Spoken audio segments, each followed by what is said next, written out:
क्रांतिदूत क्रांति गुड़िकर उद्देश्य ହେଉଛି ନିଦ୍ରିତଙ୍କୁ ଉଠାଇବା, ଜାଗ୍ରତଙ୍କୁ ଚଲାଇବା, ଚାଲିବା ଲୋକଙ୍କୁ ଦୌଡ଼ାଇବା ଆଉ ଦୌଡ଼ିବା ଲୋକଙ୍କୁ ତାଙ୍କର ଲକ୍ଷ୍ୟ ପର୍ଯ୍ୟନ୍ତ ପହଞ୍ଚାଇବା।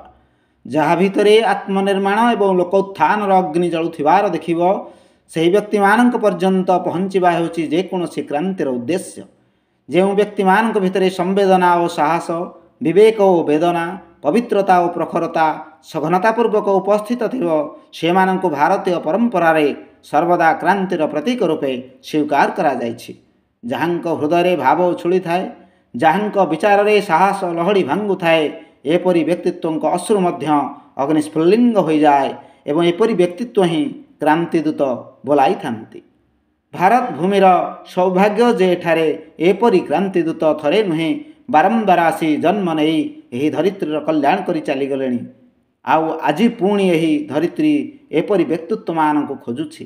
ସେ ଏପରି ଭଗୀରଥମାନଙ୍କୁ ଖୋଜୁଛି ଯେଉଁମାନେ ଗଙ୍ଗାବତରଣକୁ ସମ୍ଭବ କରିପାରିବେ।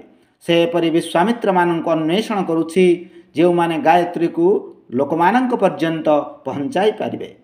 ସେହି ପ୍ରତିଭାର ପରାକାଷ୍ଠା ପାଇଁ, ଆତ୍ମାର ତେଜ ପାଇଁ, ଅସମ୍ଭବକୁ ସମ୍ଭବ କରୁଥିବା, ବିଷମତାକୁ ସମାଧାନ କରୁଥିବା, ପ୍ରତିକୂଳତାକୁ ମୋଡ଼ୁଥିବା ବ୍ୟକ୍ତିତ୍ୱ ହିଁ କ୍ରାନ୍ତିଦୂତ ବୋଲାଇଥାନ୍ତି ଏବଂ ଏଭଳି ବ୍ୟକ୍ତିତ୍ୱ ସର୍ବଦା ଭାରତୀୟ ସଂସ୍କୃତିର ଚିହ୍ନ ହୋଇ ରହିଛନ୍ତି। ଆଜି ଏହି ଭାରତ ଭୂମିକୁ ଆଧ୍ୟାତ୍ମିକ ଦୃଷ୍ଟିରୁ ସମ୍ପନ୍ନ, ପବିତ୍ର ଭାବରେ ଓତପ୍ରୋତ ପ୍ରଖର ବିଚାରଣା ଦ୍ୱାରା ଅଭିପୂରିତ କ୍ରାନ୍ତି ଦୂତମାନଙ୍କର ଆବଶ୍ୟକତା ରହିଛି। ଆଧ୍ୟାତ୍ମିକତାର ଅର୍ଥ ବାହ୍ୟ ଆଡ଼ମ୍ବର ହୋଇନଥାଏ, ବରଂ ଏହାର ଅର୍ଥ ତ ଜୀବନର ଉପଯୁକ୍ତ ଓ ସମ୍ପୂର୍ଣ୍ଣ ବୋଧ ହୋଇଥାଏ। ଏହାର ଅର୍ଥ ବ୍ୟକ୍ତିତ୍ୱର ପରିଶୋଧନ ଏବଂ ଚେତନାର ଜାଗରଣ ହୋଇଥାଏ। ଆଜି ଏହି ଭାରତ ଭୂମିକୁ ଏପରି କ୍ରାନ୍ତିଦୂତମାନଙ୍କର ଅଭିପ୍ସା ରହିଛି ଯେଉଁମାନଙ୍କ ହୁଙ୍କାର ଆଗରେ ସାମ୍ରାଜ୍ୟ ସଂକୁଚିତ ହେବାକୁ ଲାଗେ, ସିଂହାସନ ଦୋହଲିବାରେ ଲାଗେ ଆଉ ନବଯୁଗ ଧରିତ୍ରୀ ଫଟାଇ ଆକାଶର ଛାତି ଉପରେ ଯାଇ ବସେ।